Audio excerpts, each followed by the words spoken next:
Ora, estando Josué perto de Jericó, levantou os olhos e viu que se pôs em pé diante dele um homem que tinha na mão uma espada. Chegou-se Josué a ele e perguntou-lhe: És tu dos nossos ou dos nossos inimigos?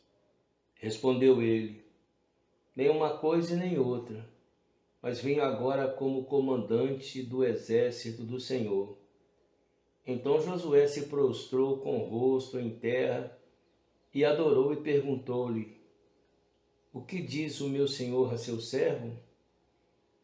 Respondeu o comandante dos exércitos do Senhor a Josué: Tira as sandálias de teus pés, pois o lugar em que estás é santo.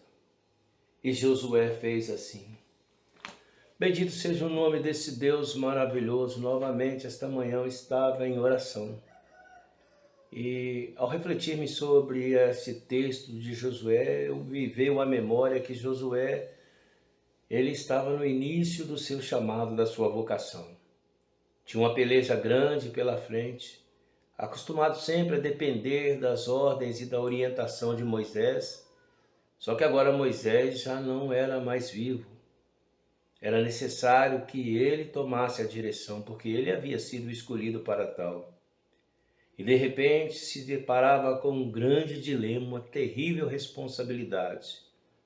Foi quando ele encontrou nesse texto específico o capitão dos exércitos, ou seja, na minha forma de entender, o Senhor Jesus Cristo, que se achegou a ele.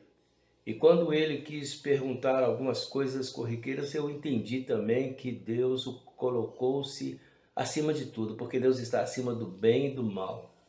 Deus não era contra nem a favor, ele sempre foi o que é e o que será, Deus.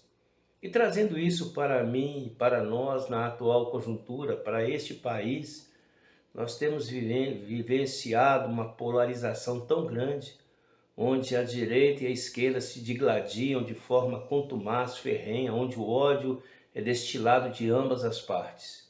E, infelizmente, quantas vezes a igreja também não tem se desvalorizado, por que não dizer, ao se rebaixar à condição de uma ideologia ou de uma filosofia humana, quando nós devemos estar acima de tudo. E o que Deus quis dizer no meu coração é que nós, como igreja, devemos, acima de tudo, priorizar a graça de Deus. É claro que nós não devemos jamais abrir mão dos nossos princípios, dos nossos valores. E tudo aquilo que é contra aquilo que são os nossos princípios, que são contra os nossos valores, nós devemos rechaçar, nós devemos, é claro que devemos refutar. Mas não ficarmos digladiando e sim prevalecer acima de tudo em oração.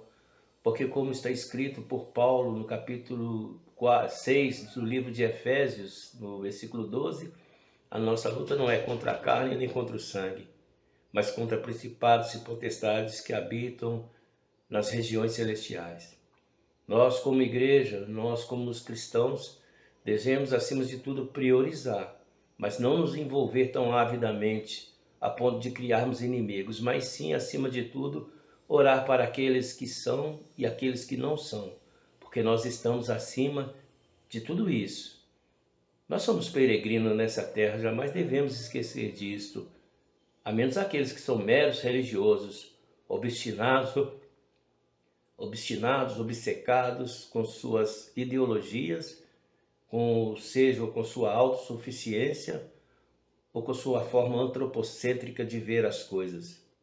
Mas nós que buscamos a Deus devemos lembrar que a igreja sofria barbaridades nas mãos de imperadores como Galério, como o próprio Nero, que a igreja verdadeira sofria como os valdenses por volta do século XII, com a terrível início da Inquisição, que começou por volta desse século XII ou XIII, não me lembro aqui agora, e perpetuou e continuou prevalecendo, prejudicando, queimando, mandando matar aqueles que não eram fiéis às tradições, aqueles que não eram fiéis às tradições.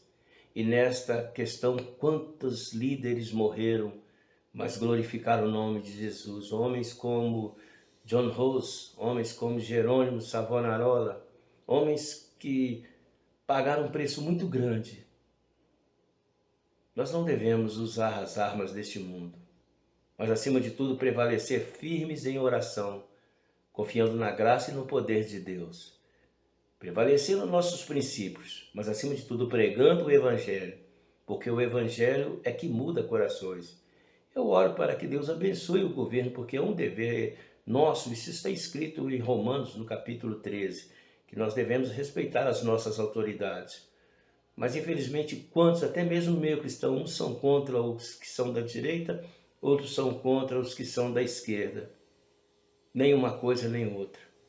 Porque como está escrito aqui, Deus está muito acima.